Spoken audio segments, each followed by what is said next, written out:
let's begin. Good to see y'all.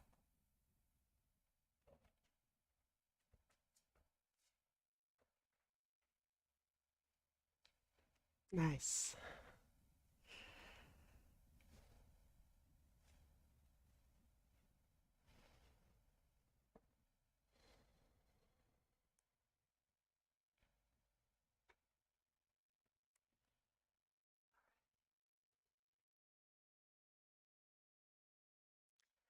Thanks for being here.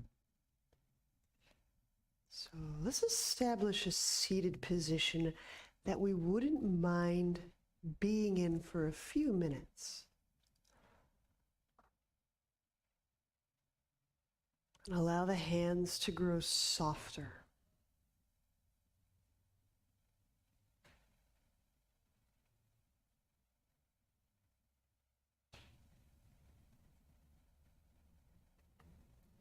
Allow the arms to feel their weight.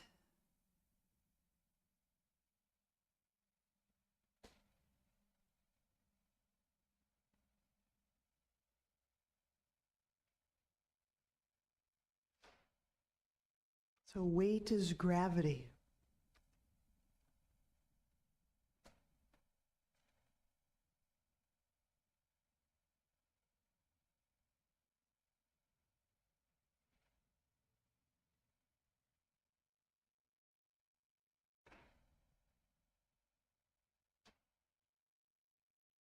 And feel abdomen soften.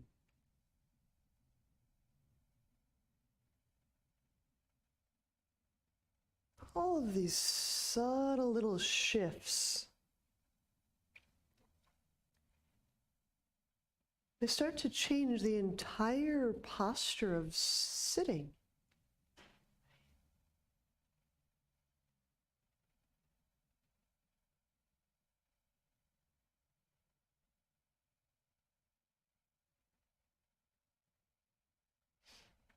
Yeah, sitting is a very alive posture.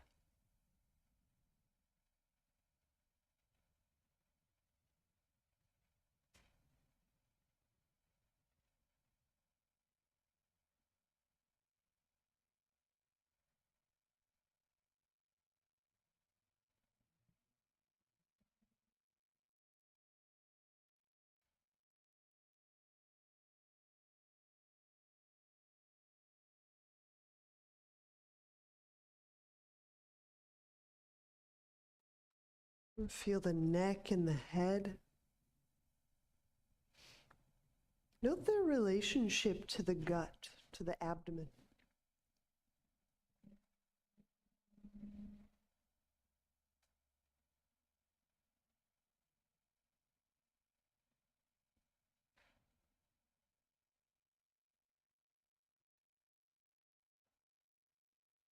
Is the relationship positional? Is there a relationship that's structural?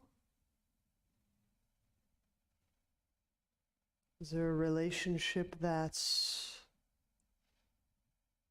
has shared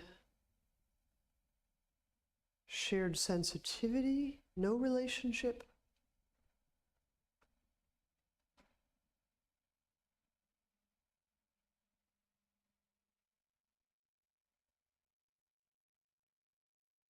And feel the tongue muscle relax.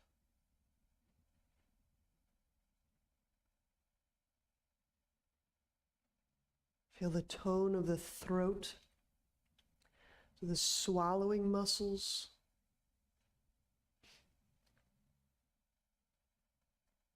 The area where you might start to configure speech.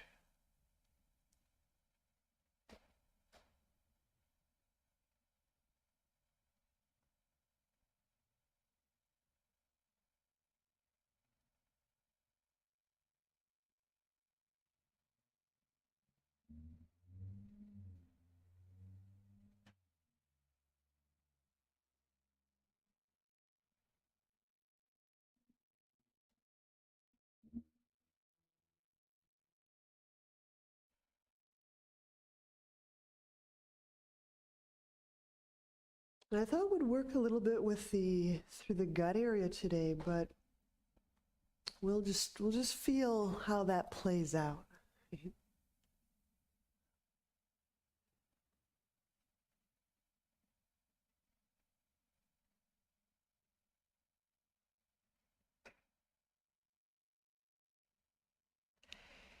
If you need to switch the cross of your legs, now's a good time. We'll be setting up for some rounds of Uddiyana.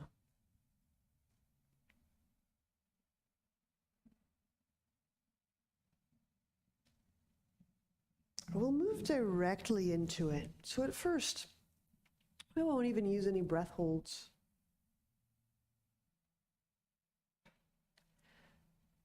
And so just let your own breath rhythm take you to the next inhalation. There's no need to truncate or edit how you're breathing.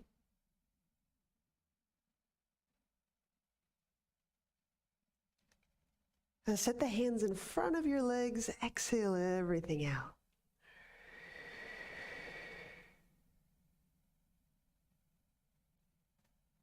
Remain empty or explore empty. So just exploring how you get empty might be your take on Uddiyana.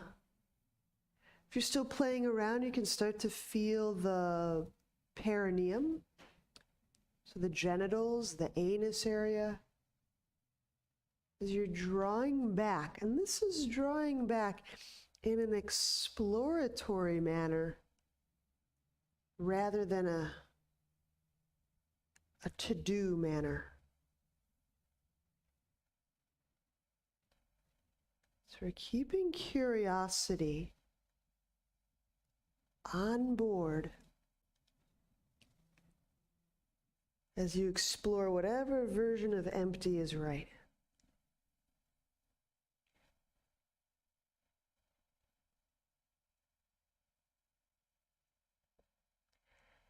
And of course, soften through the abdomen, take some breaths when you need to breathe again.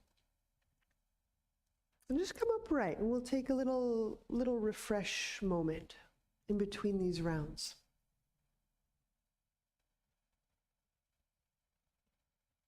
And I just want to emphasize, just pause between these rounds, re-establish an Ujjayi breath. There's something so interesting about, maybe it's the way we've learned them or enact these techniques. It just seems to be this kind of drive to link them up as quickly to the next one as possible. Just pause and feel a few Ujjayi breaths come online. Feel the abdomen soften. There may be some new sensation, some new depth of feeling in this abdominal region. And we want to breathe with that new sensitivity.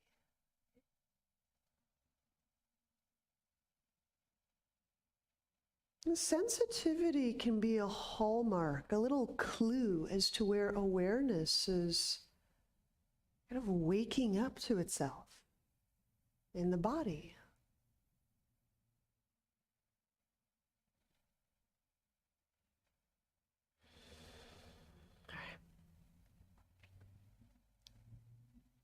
So when we're ready, we'll do another round. Just letting each breath cadence just take me very naturally and unforced to the next round. And when you're ready, we'll set the hands out, exhale everything out.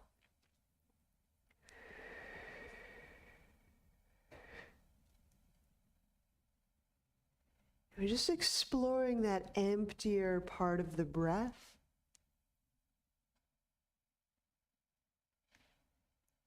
So we're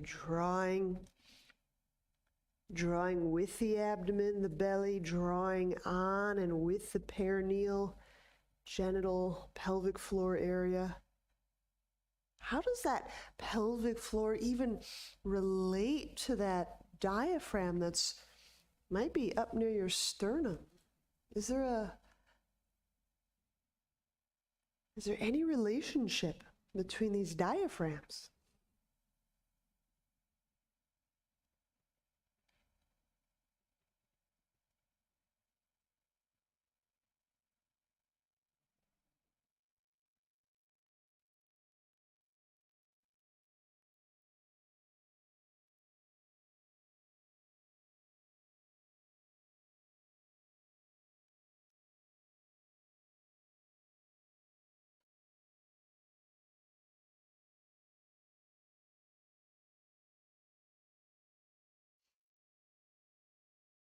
We're just letting go, releasing.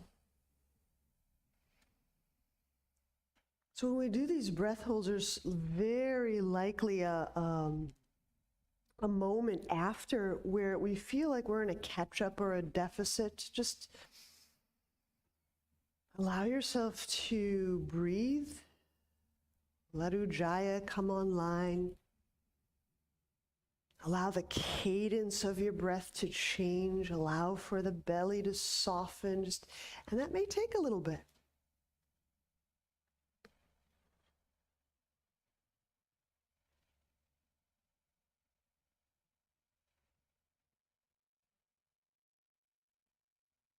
We'll do a third, a final round.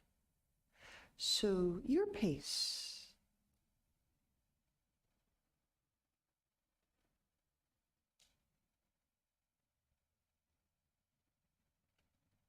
It's finding out on this third, this final round, if those two diaphragms track with each other at all.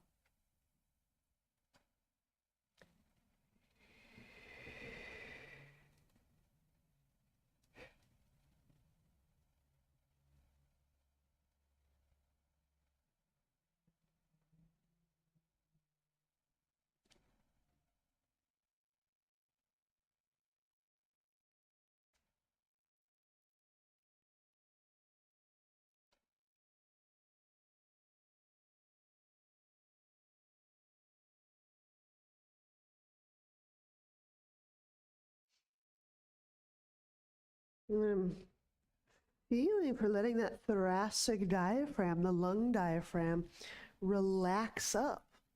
It gives me a lot more play with the pelvic diaphragm and the gut area.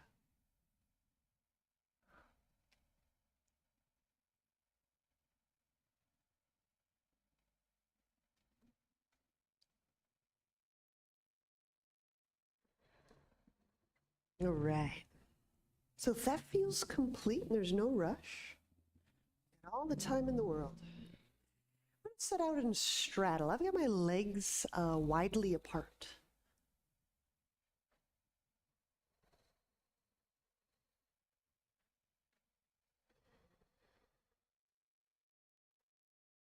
So keeping the toes pointing toward the sky.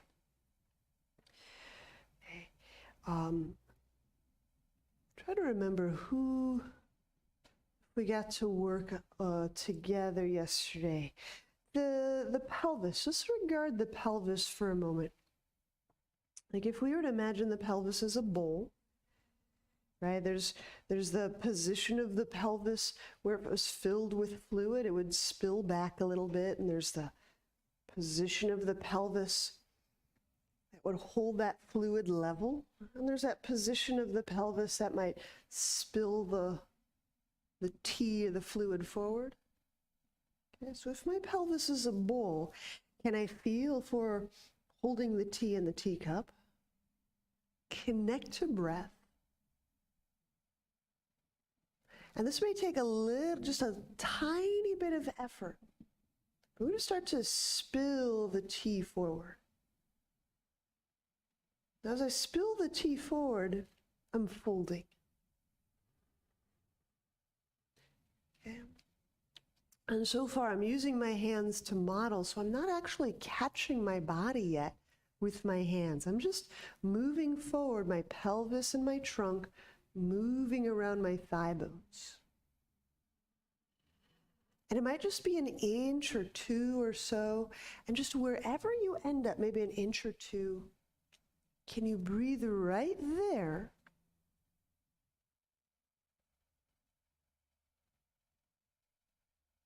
Breathing to the pelvic floor, breathing from the pelvic floor.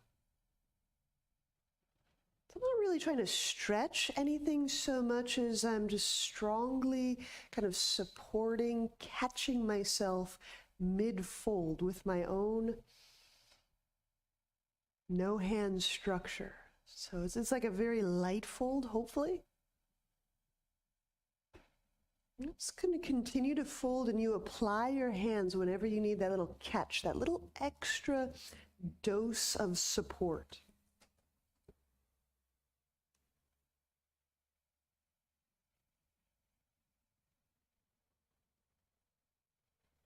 So a lot of the support for our trunk will refer and reflect into the pelvis, the pelvic floor. So we've just kind of been playing a bit with these no hand folds lately. So that's all.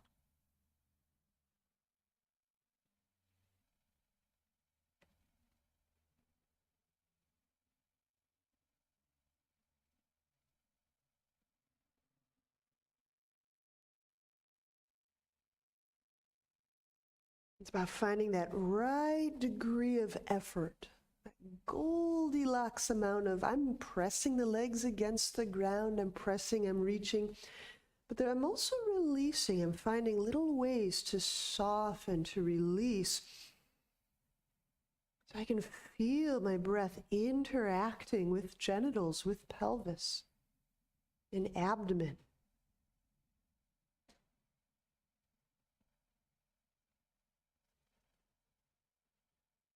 And inhale, we'll walk our way up. Use the hands to support. And use the hands to help the legs together.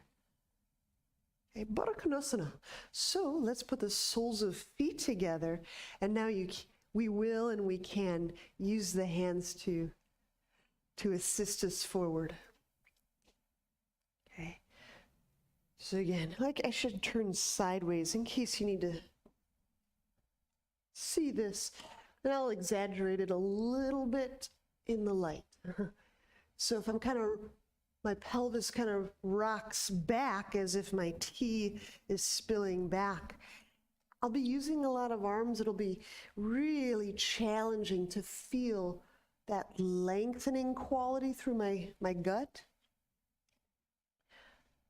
So sometimes some people like to actually move the meat of their glute around so they're on their sit bones. Hey, Guy. And then same principle, lengthening, folding forward, but I'm going to apply my hands. You can just go hands to ground, hands to feet, arms to shins.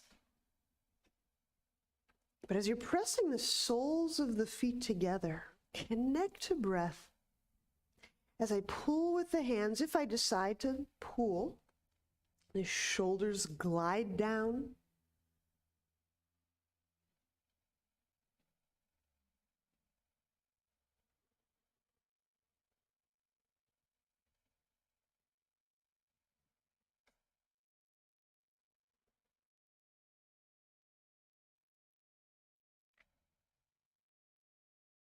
I'm just going slowly enough that I can feel breath meeting the back, the sacrum, the low belly, the depth of the abdomen.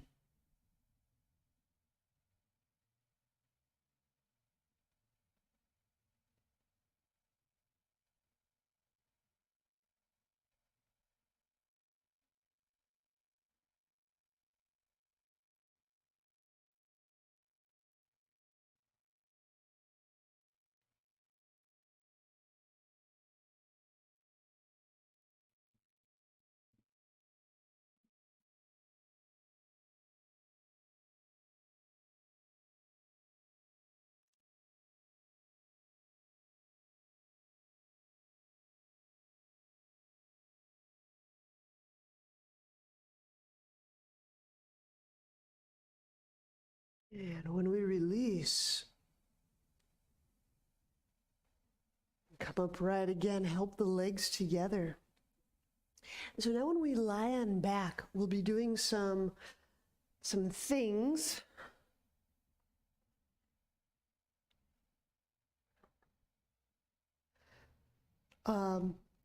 Internal rotation. So remember this move. We'll be working head to elbow to knee. And there's this way we can turn the thigh bone in the hip socket.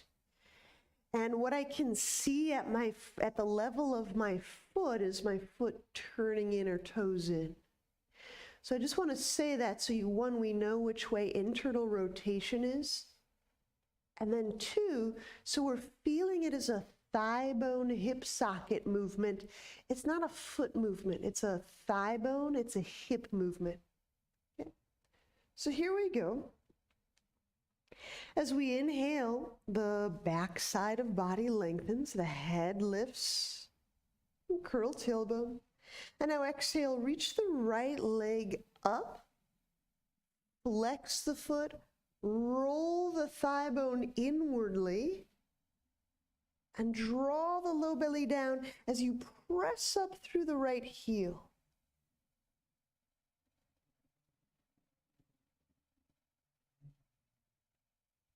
Inhale, bend that right knee. Curl tailbone. Exhale, the left leg straightens. Flex the foot, so I pull the toes down toward my belly. Roll the thigh bone inwardly, and as I reach up, pull the low belly down.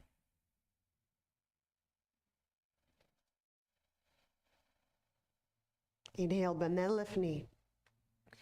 Now you may need to just kind of roll back and forth that thigh bone just to keep giving yourself a rich sensory sense of your hip socket. So we'll keep going through, and if you need to kind of turn like a little bit back and forth, right, that's fine. Inhale. Relift the head, curl tailbone, exhale the right leg up, heel towards sky, roll the thigh bone inwardly, and as you pull the low belly down, you may need to just turn that thigh bone in a little bit and back and in and back.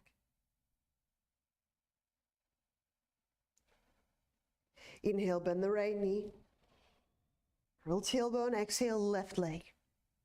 Straighten the left leg, heel reach, roll it in, pull low belly down, and you might have to roll it in and unroll it and roll it in. Just keep pulling the belly down. Inhale, bend that left knee. Let's do 3 more on our own.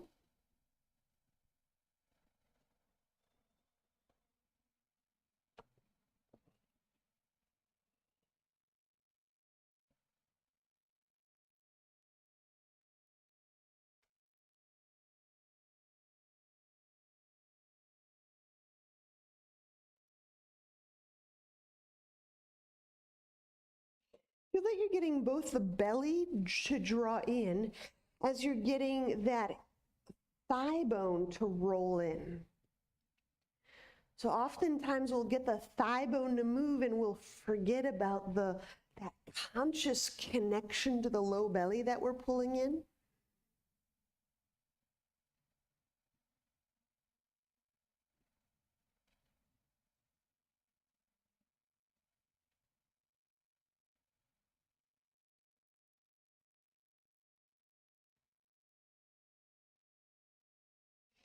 Well, just as a note, as we're kind of finishing up,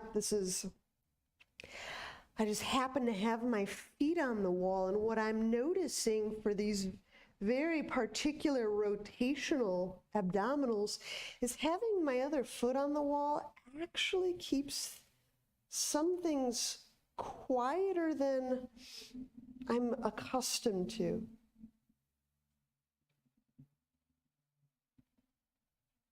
It actually makes feeling and examining the low belly to glute connection, just sacrum connection, a little different. It's kind of neat.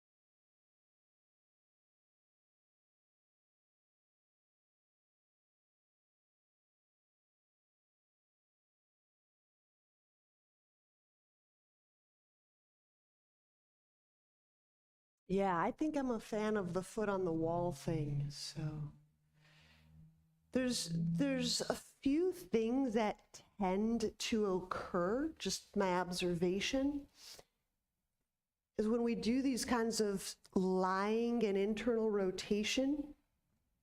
In the past, I've noticed hips will kind of swivel, like the back will compress and shrink on one side, so we'll have that swiveling hip effect. And this seems to help create distinction between the left and the right, leg, left and right side, pelvis, left and right side, back, left and right side, abdomen. So far I'm a fan. Cool. And when you're done, you're done. That's great. I'm going to do one more. You can remain lying, and you can even remain next to the wall, as some of you are.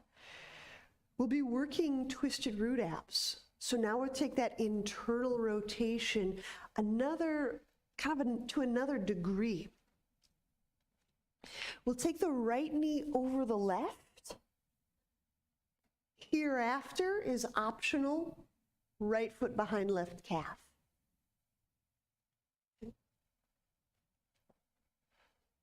And just because I'm intrigued, I'm going to leave my left foot kind of skimming the wall just to find out what happens. All right. With the hands behind the head, inhale, float the head and the shoulders up. And what's nice about the wall, I'm just going to kind of editorialize here, is I can push my right thigh into my left. Exhale, curl tailbone. I'm going to push in this new way. I've got the wall. This is kind of interesting. Push the leg against leg. And as you articulate the tailbone, pull low belly down, just feel what occurs. Whatever your configuration, with wall or without, just feeling your pelvis. Inhale, I'm going to relax some of those pressures. Exhale. And push thigh against thigh. Because I have the wall for support, I'm just pushing my right thigh forward into my left thigh. If I really want, I can pull my left thigh into my right thigh. Draw the low belly down. So while the hips are doing that rotation, I still have that conscious connection to my belly. Let's do another. Inhale. And then with or without wall, however you're configured, exhale, press thigh into thigh. You might push the right into the left. You might pull the left against the right. You might squeeze both legs into each other like you're corkscrewing them each. But draw the low belly down.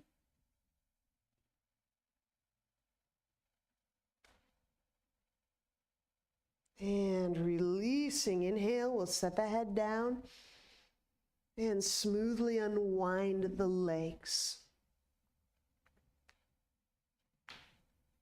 So again, I'm editorializing some of what I'm feeling. This doesn't mean you have to feel this, but just as I'm setting up with the wall, I'm noticing I'm getting a little deeper internal rotation in the hip socket.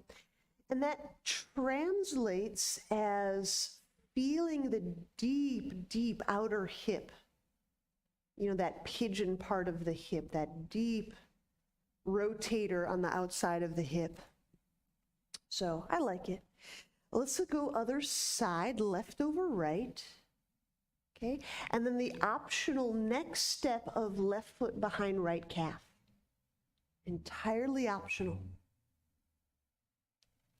If my right foot is supported on the wall, it gives me just another way to feel my hips remain kind of equidistant from my shoulders. With hands behind head, here we go.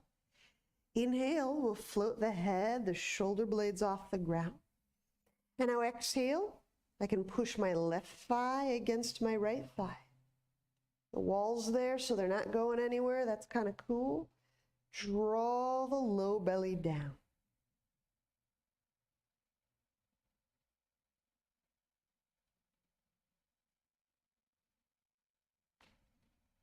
We'll do 2 more. So please help yourself. 2 more.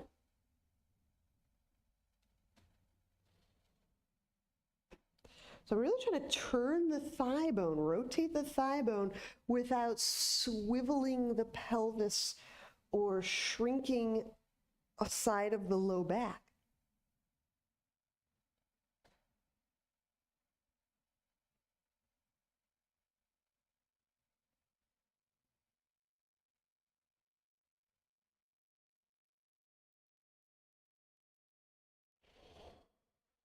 Hip rotation follows through the fascial, the deep fascial connections, the network connections through the abdominal cavity, so through the diaphragms. So when we need to turn, when we need to rotate, when we need to pivot with our feet, which is life, walking, these slings have elastic and connective ramifications through the abdominal connective tissue. So rotating the hip pertains to the guts on a functional level. All right, so let's say we're done with those. We can unwind the legs, please. And let's turn over and we'll prep for dolphin. So that you know, we'll be lifting one leg up from the ground. Okay.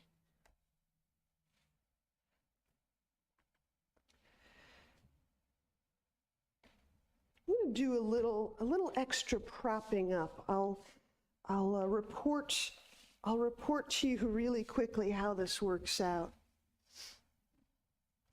I'm going to elevate my forearms. I don't expect that you might have 4 blocks or so, but I'm gonna get nutty here.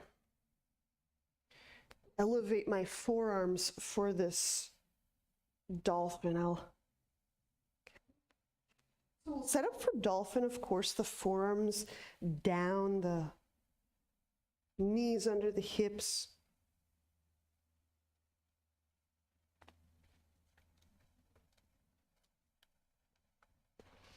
And when you're ready, on exhale, we'll press the knees off the ground.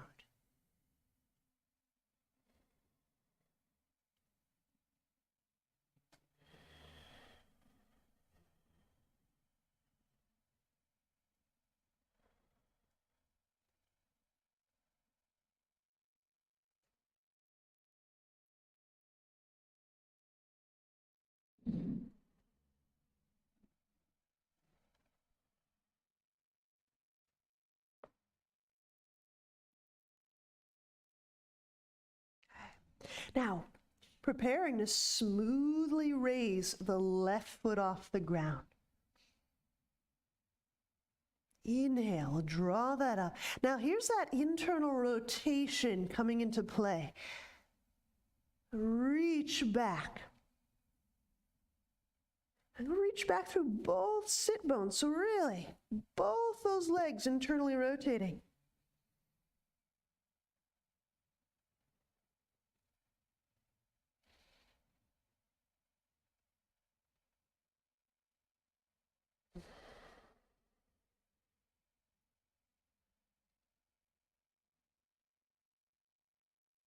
And we'll switch sides. Set that left foot down.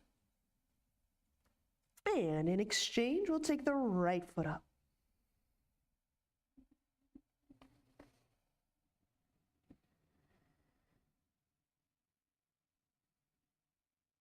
And if you want to play with those little hints of internal rotation, it's very subtle, but you'll feel those exact moves of the twisted root abs, that kind of rolling the thigh bones inwardly.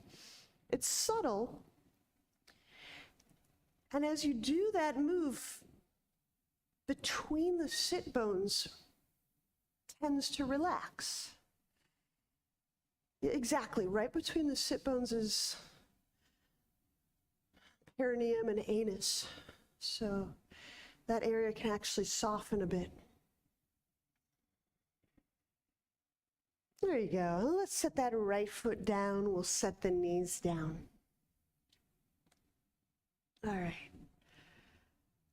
So the verdict is on the blocks. It makes it really a lot easier on the shoulders, just like if we do downward dog on the blocks.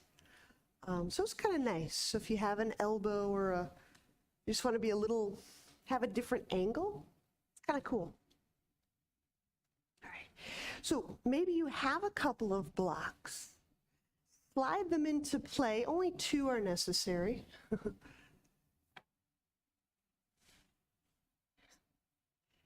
We'll be moving into downward dog. So whether you have 2 blocks or 0 blocks, we'll get those hands under the shoulders. And on exhale, we'll press back, downward dog.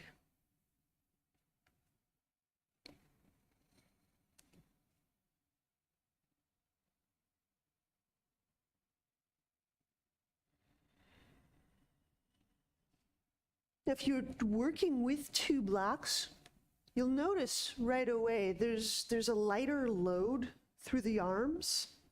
That may allow you to articulate the shoulders, meaning you can turn and distribute pressures through different parts of your bones more easily. So that's kind of a cool thing.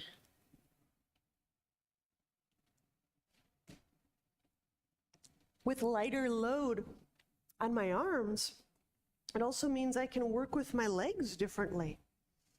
Okay, I can draw the pelvis back. It's like I'm really pouring my tea forward. My pelvic teacup can really pour it forward, relaxing between the sit bones. And let's pause right here because there's a very strong developmental connection between what's between the sit bones and what's between the jaw joints. Okay. One's an entrance, one's an exit, perhaps. Okay. So as you're relaxing between the sit bones, feel the mouth and the throat structure soften.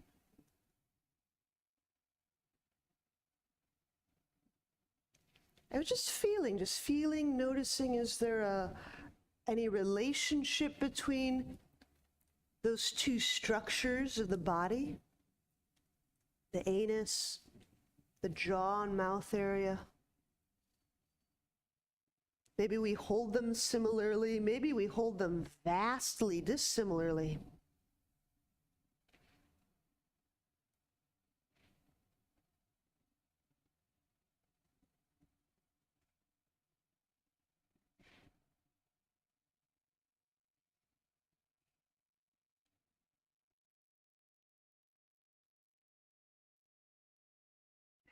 Inhale, step both forward, arrive at standing. We'll be working a standing alternate twist. So I'll begin with my left hand to my right foot. So my left hand grabs the outer edge of the right foot. And upon grabbing my foot, just feel my pelvis like a teacup. I'll hold the tea level.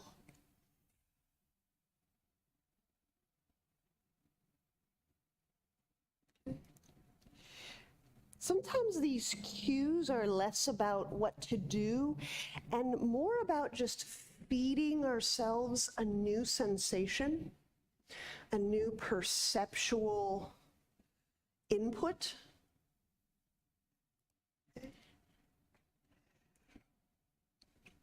Because when we don't have a lot of information, you know, we need parts and we need methods, parts and procedures. But when we have lots of perceptual parts to play with, methods matter less. Procedure matters less and less.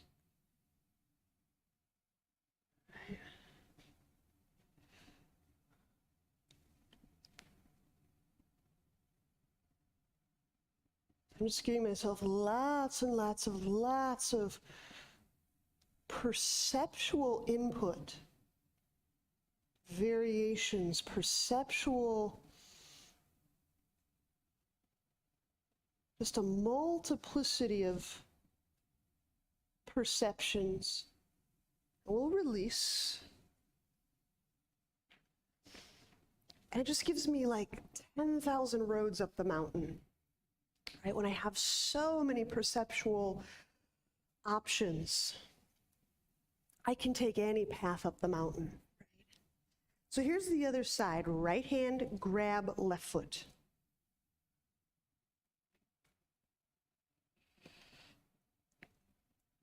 I'm going to play with my pelvis like a teacup.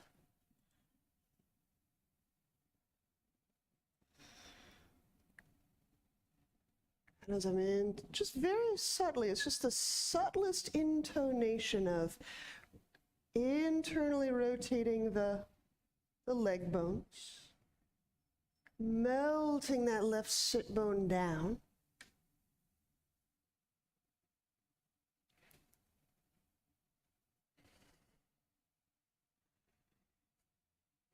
Feeling that breath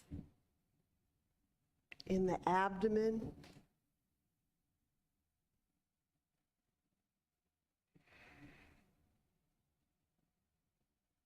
There we go, through both those diaphragms, you got it.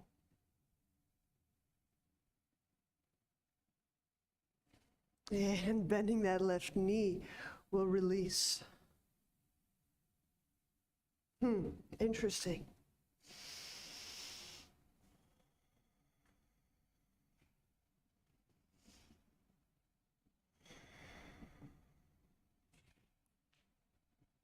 Let's stand at the top of our mat.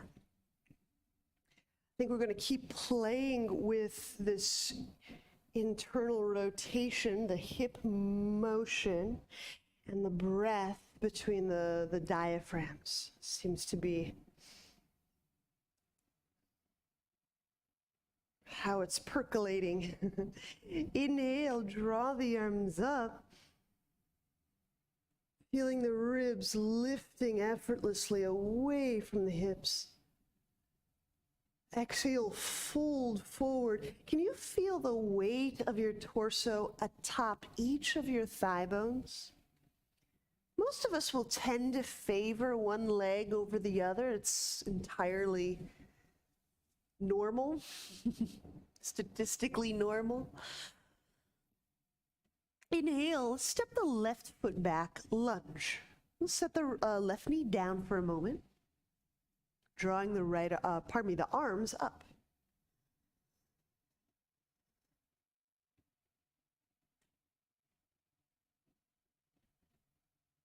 So I'm going to ask us to feel both hip sockets and feel if the weight distribution through your front right leg and your back leg, the forces, the weight distribution, are they similar? All right, inhale, we'll set the hands down. And when we exhale, let's press back into downward dog. If you have those two blocks, you're welcome to slide those in. I'd recommend it if you have it. Downward dog.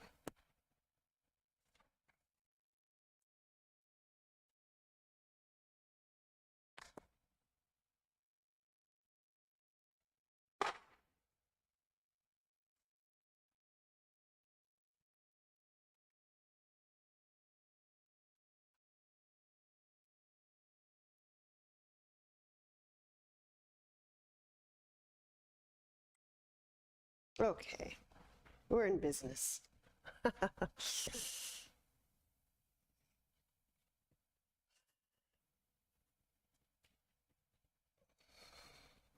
We'll do that lunge, other side. Inhale, step the left foot forward. The right knee is down. We draw the arms up. So I'm asking us in this lunge to feel, to regard both hips having equal duty, if you will, sharing the work. This is different than trying to bias the right leg and create a stretch solely in one leg only.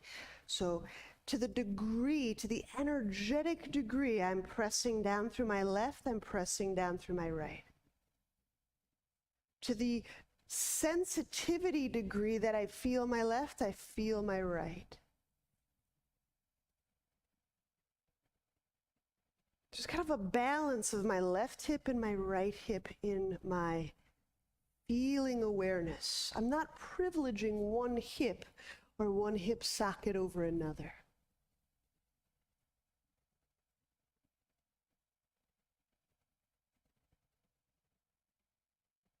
Connect to breath. There you go.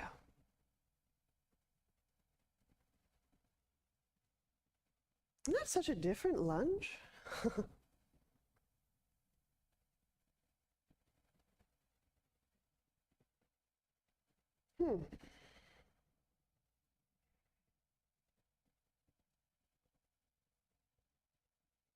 It's different forms of work. Obviously, each leg is working differently. There are different sensations, but what an interesting study. Thank you.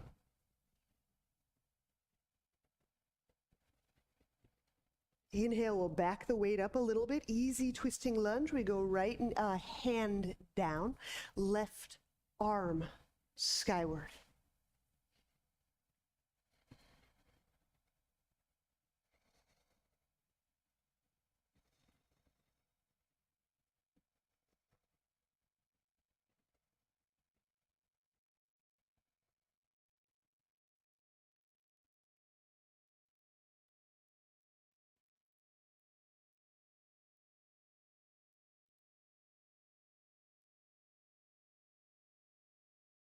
Inhale, left hand down with step back, downward dog. 2 blocks optional.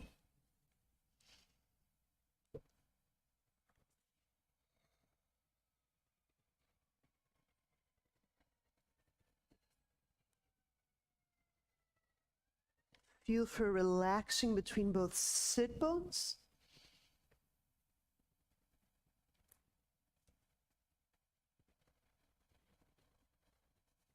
Engaging the inner arm lines. Each of those arms, as they kind of tweeze the midline, thumb tip to thumb tip, forearm, compressing the air between the forearms, compressing the air between the inner shoulders, and then lengthen, press out through those really energized inner arms.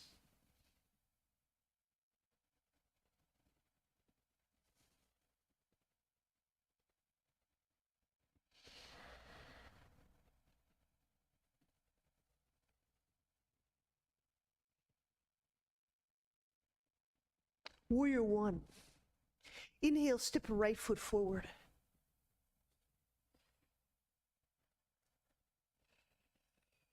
So the hips, the chest, basically facing forward.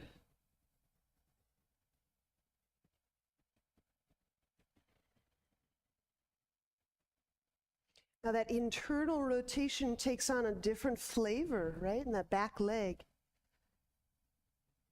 Pressing out all the way to the heel.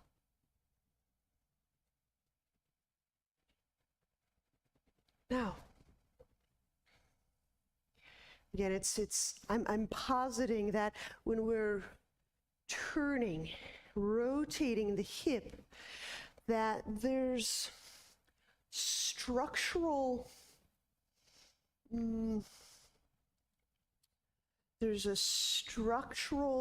what's the word? There's collateral structural shift through the abdominal cavity. Connect to breath, feeling your pelvic floor, your thoracic, these diaphragms of the body. I'm feeling this whole space between groin and lungs.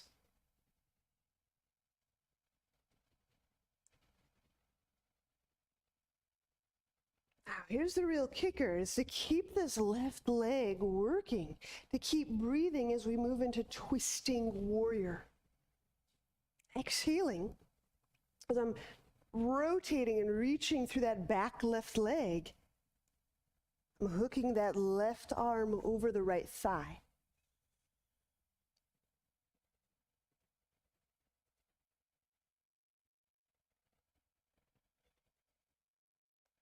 Remain utterly connected to breath.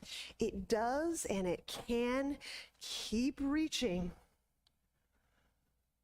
that left hip, left side waist, left side ribs. That's all that left side diaphragm.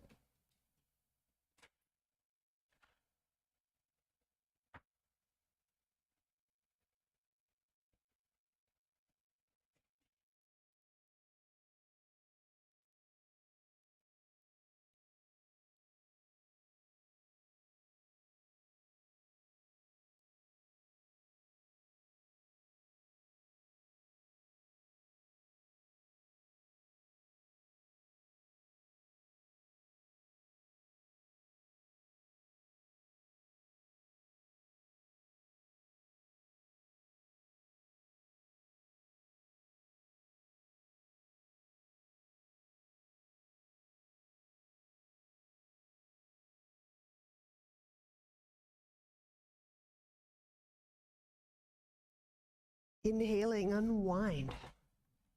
Now's a good time to find a block.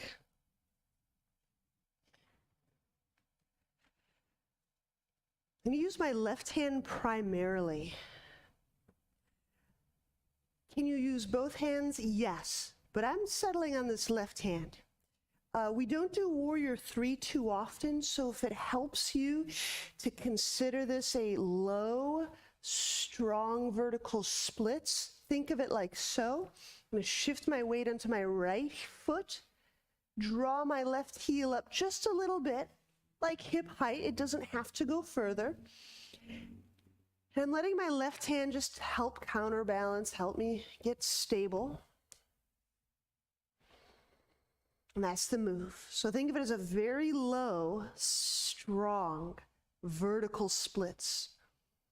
So I'm not raising my foot much higher than my pelvis.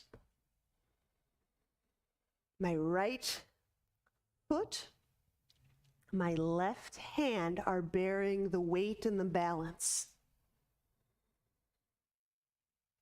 And as you're reaching that left leg out, you can employ that little internal rotation, which we did all that twisted root abs for. And as you reach back away from your lung, feel breath in this gut area, the abdominal cavity. Abdominal cavity means from the pelvic floor, from the hip socket, all the way up to basically the lung, the rib cage.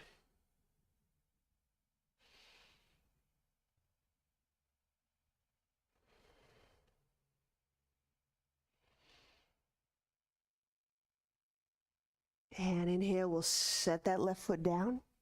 And I'm stepping back, downward dog. I'm using blocks because it's fun. We just have to feed ourselves some new perceptual information. So we just did a bunch of just left leg sense stuff. Feel both legs. Feel both sides of your torso. And by feel, I mean using breath, get a sense perception. So it's not thinking about it, it's not wording about it, it's breathing, feeling.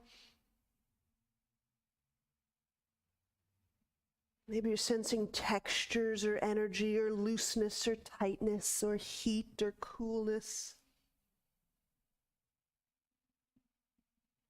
Maybe it feels like freedom or length or shortness or restriction.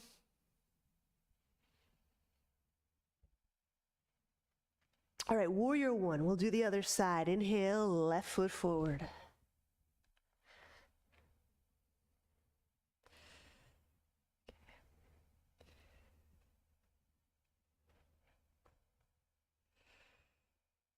So I'm strongly engaging that back leg.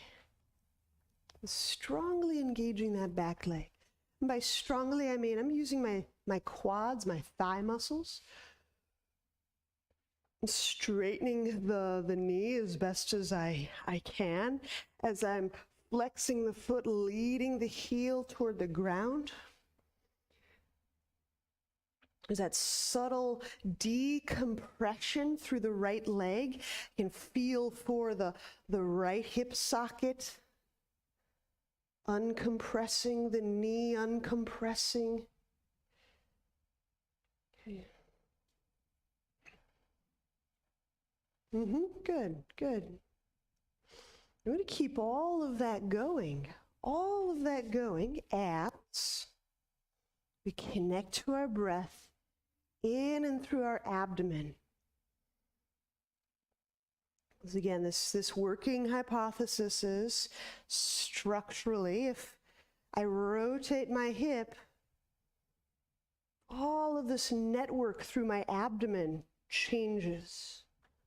So breathe into the abdomen. We'll check it. We'll know if our abdomen is free or if it got co-opted by our hip, however that works. We'll feel if there's a connection. All right. So now keep reaching through that right leg, twisting warrior. I keep pressing back. Keep sending that right thigh bone back. Because as I keep reaching back through that right thigh, do you notice how that whole internal abdominal connections actually stay fairly wound up?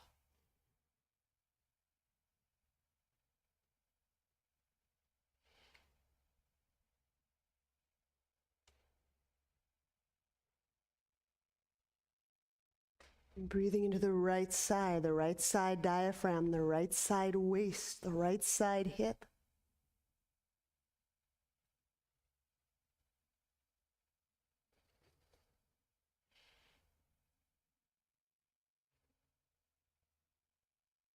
To me, this is like one of these places where I can feel quite intimately how the guts may be connected or overly adhered to the wall of my cavity, to the spine itself.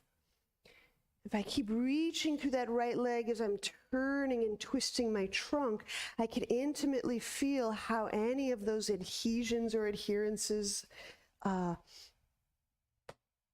affecting my spine. I can feel certain spine bones,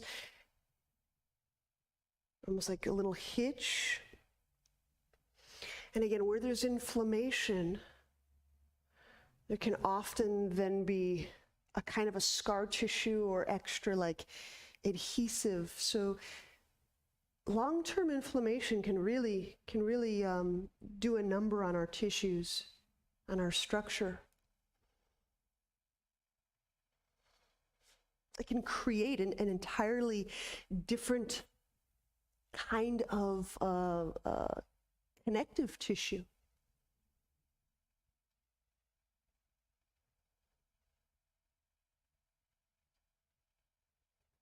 All right, inhaling will unwind. So warrior three, if you know what warrior three is, it's kind of like that.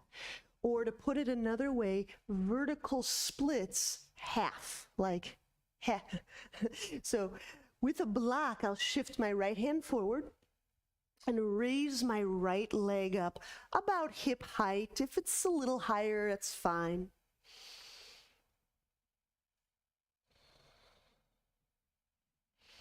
The point here is just to not raise the right foot too high, to raise it just enough so you can feel that subtle internal rotation and that reaching back. So you're reaching or moving your right leg away from your right lung.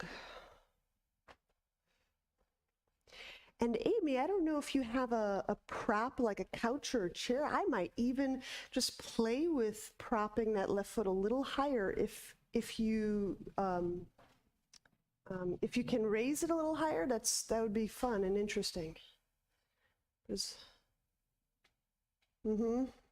Try that. There you go. It'll help cause that left leg to work differently too, which might be great.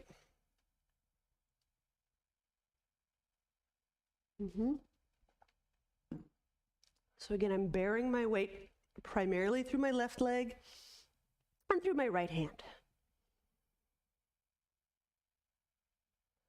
Now, the more I reach back through that right leg, the more I can lengthen through my lungs, my trunk.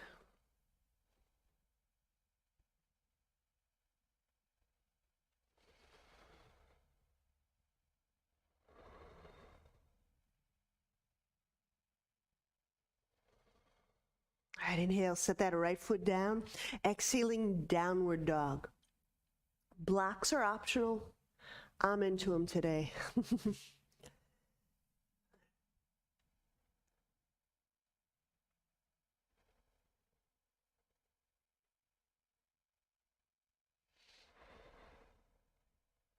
All right. Have whatever kind of rest you want. If you want to stand up or set the knees down, that's perfect. I want to show you a variation on Warrior One. So in some teachers will teach Warrior Three, like going from, I'll just kind of briefly describe going from Warrior One, and then you kind of step up. I'm sure if we've all had some kind of series or something like so. We're going to modify that with a wall. So here's the gig. I'm going to set up a Warrior One stance.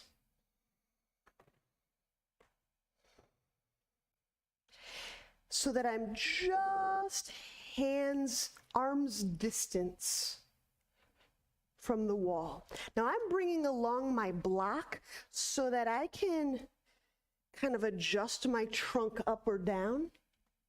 So what you're seeing here is my right leg is forward. This is my right arm outstretched on the wall. My left leg is back. And I'll talk through it again. So you'll just want to bring your block in next to a wall. So start Warrior One stance about 2 feet from the wall. Okay. Right foot forward, left foot back. Okay. And wiggle that left foot back. Feel the heel contact the ground. I've just planted my left hand down on the surface. I've just propped the block up. I've got now my right arm, as I extend it, Megan, will touch. I'll palm the wall with my right hand. So a little adjustment may be necessary. How close, how far?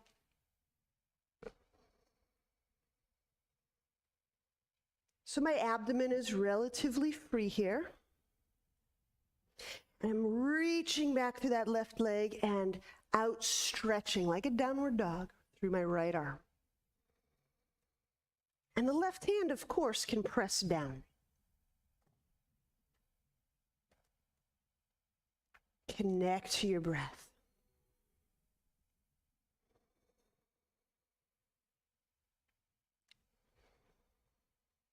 keep pressing down through that right leg, that front leg. As I press down through that right leg, there's a little rotation that happens. My body can rotate around that right socket. There you go. And you might even be able to, Megan, raise your right hand up the wall a little bit. I'll try that.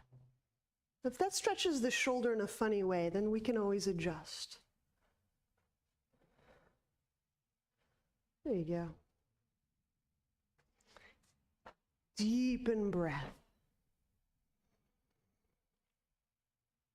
Now, on very, very twisty days, we've just changed the position of the left hand and we called it something else. Something like twisting extended warrior. So this is kind of a lead in, but a gentle lead in toward that. I'm pushing and pressing through my right foot. I'm pressing through, well, both my feet. Pressing through my left hand.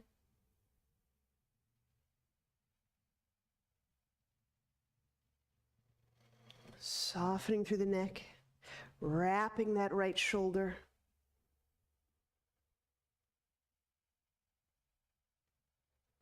Reaching that right sit bone back. What does that do to the shoulder?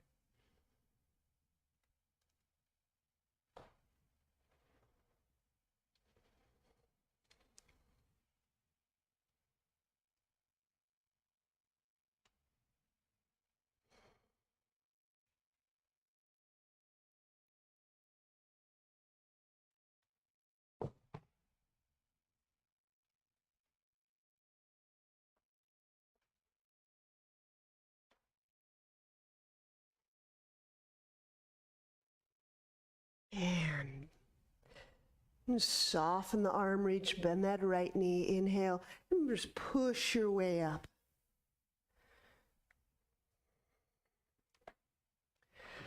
We'll do the other side in just a moment. And just as you're resting, right, I can just show you, right?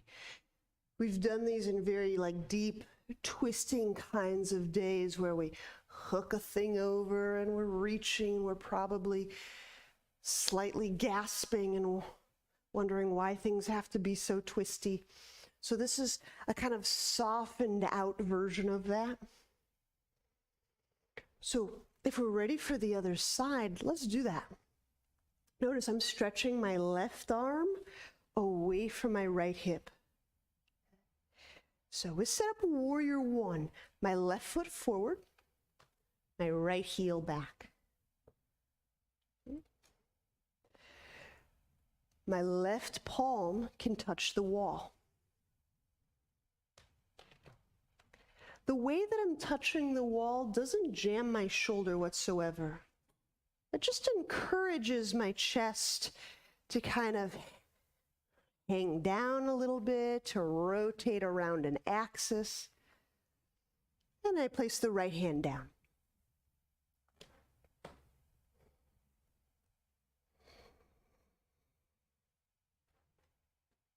Now, I keep reaching or wiggling that right foot back. I don't mind being deep in this left hip. As long as there's no knee pain, I would recommend be deep in that left hip support. The deeper we get into that stance, the more of a pigeon-like effect. We're working those really deep hip structures. There you go. Yeah, that's it, Megan. Left foot, right foot, there you go. And just staying long enough to both hang out and connect to breath. So it's extremely supported. It matters that we stay long enough to notice something.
And release.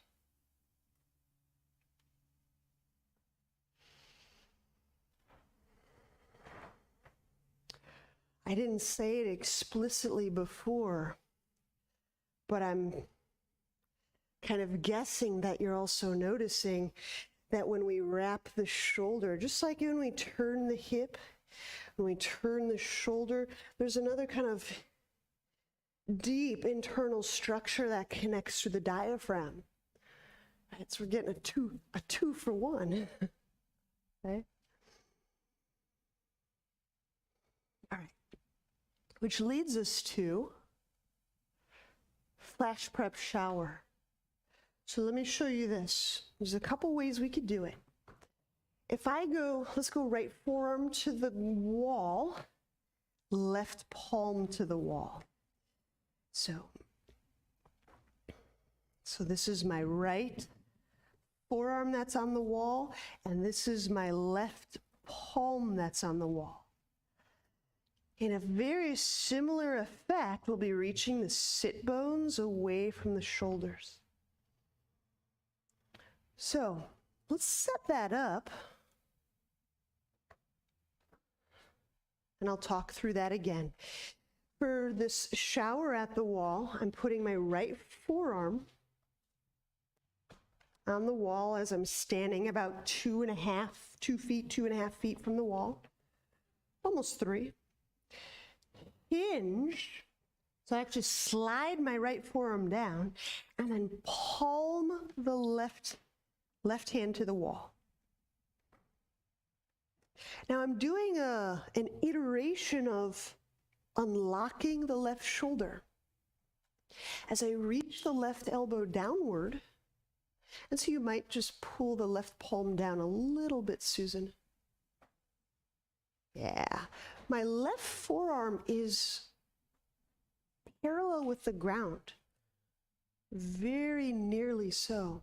So as my right arm pushes toward the wall, my left forearm pushes toward the ground. 2 different directions. Keep arm contact, keep contact with wall, reach sit bones back, away from wall.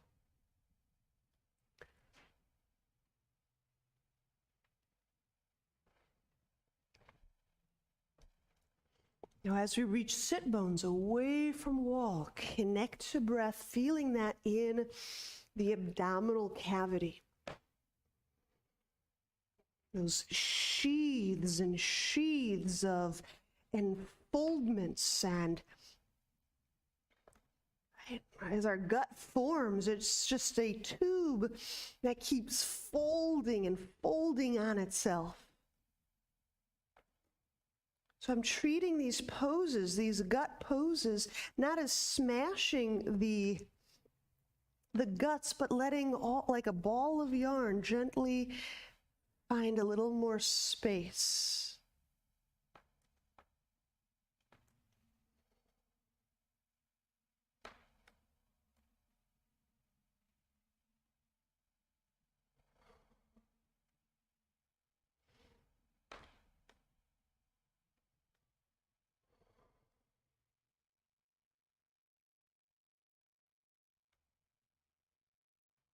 And you'll feel how just the tiniest intonation of hip rotation changes the whole structure through the shoulders. Okay? Let's step forward to release. We'll switch to the other side. Just give your arms a moment in between rounds. I'm taking a really soft approach to the abdomen in the last few days. All right, so to do the other side, it's left forearm on the wall, right palm on the wall. You may have to step a little further forward. It really just matters, depends on your shoulders.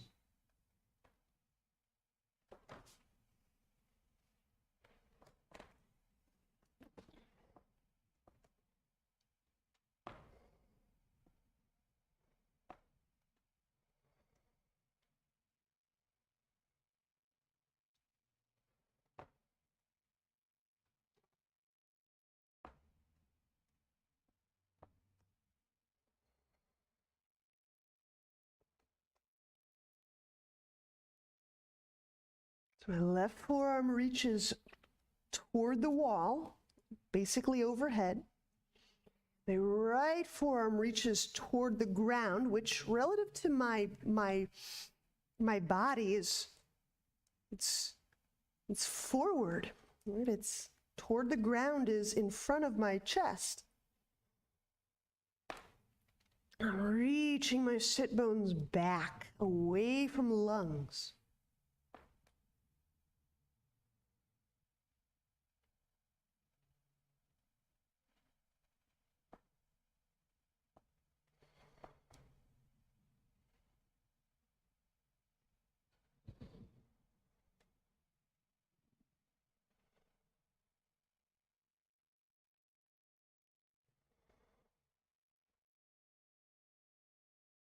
Now, again, very, very strong connections, ancient connections between what's between our sit bones and what's between our jaw joints. Can you feel both of those tones, the tone of anus, perineum? Can you feel the tone of the throat, tongue, and jaw? Can you feel the abdomen softening? Deep waves of release from inside the abdomen. And if the jaw relaxes, what happens to the abdomen? If that area between the sit bones relaxes, what happens to the colon, the abdomen, the intestine area?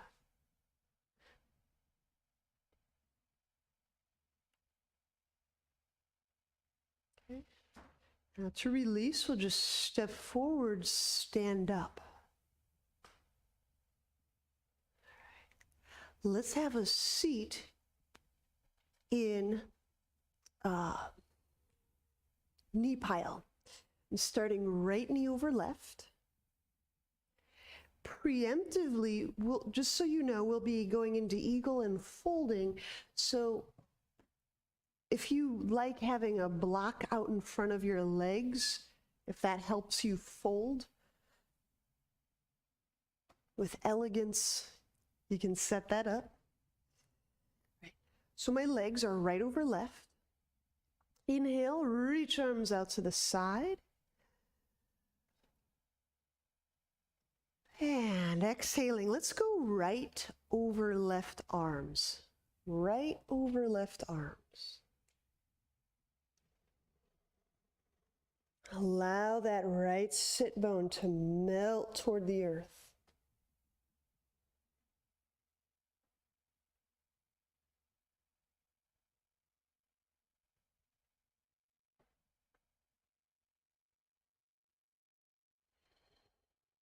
Now, just by reaching the elbows forward a little bit, perhaps lifting them a little bit, you can feel an additional kind of swath of connection from shoulders to hips. Now you can remain right here or fold forward. I'll be folding forward.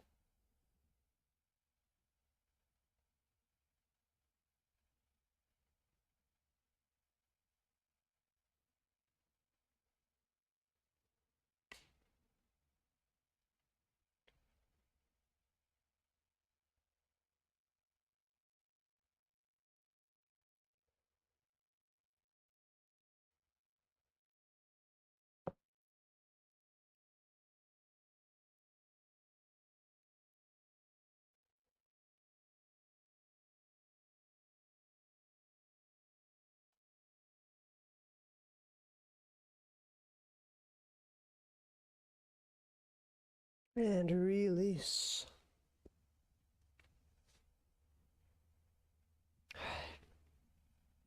We'll switch sides. Legs left over right.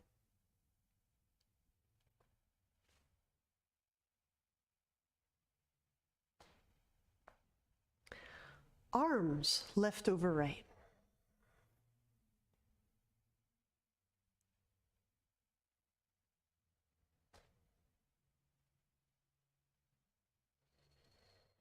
Allowing that left sit bone to melt down toward the earth. Elbows may reach a little forward, a little bit up. But again, more than just feeling what part gets stretched and as an enactment, a doing. What do I feel? How do I experience breath in this configuration? How's my feeling awareness hoveringly balanced throughout my body?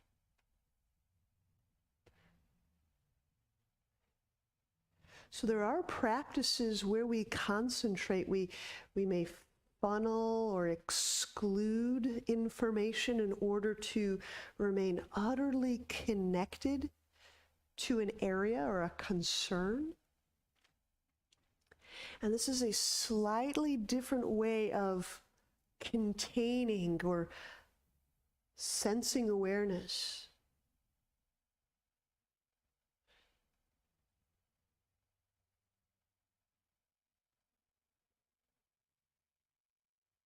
You may fold forward if you like that.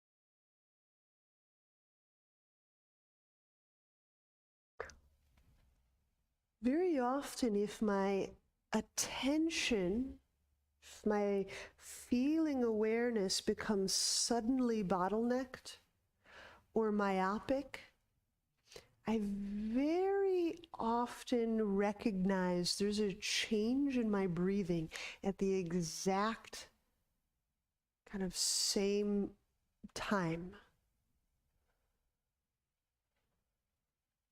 So a little quiver, a little glitch, a little restriction in our awareness will probably start to show up and crop up in the quality of our breath, our attention, the distribution of our awareness, how wholly we feel our body, W-H-O-L-E, or how narrowly we sense our body.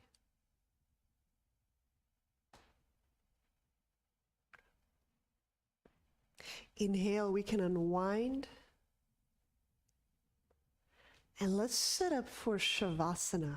So please unwind those legs. We've been turning and moving those hip sockets all morning. Let them rest.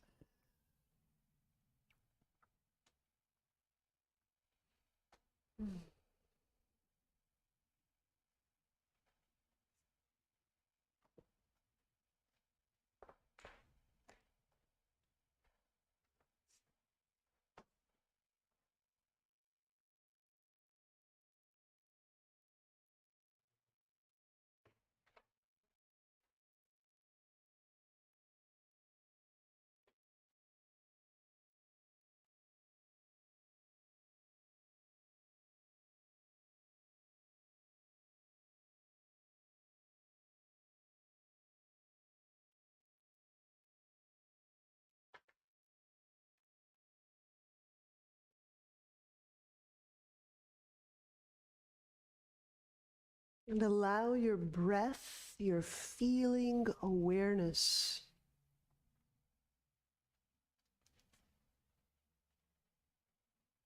be evenly distributed.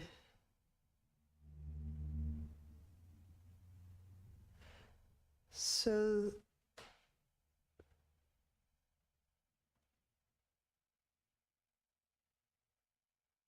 there's no heavy-handed attention to any one area.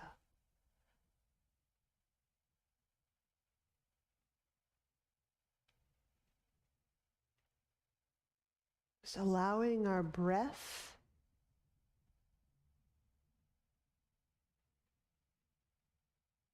to permeate or encapsulate or suffuse our body space equally, even-handedly.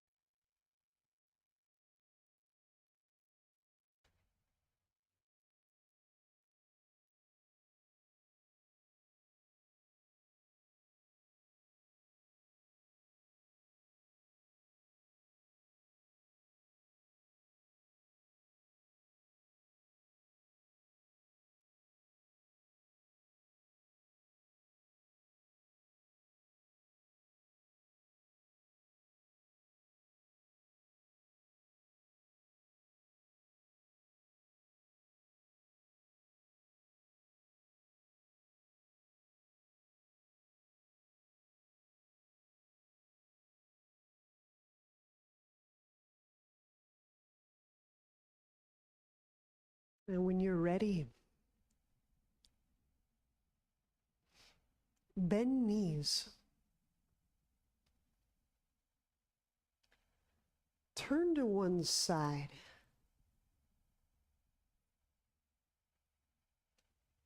And press to seated.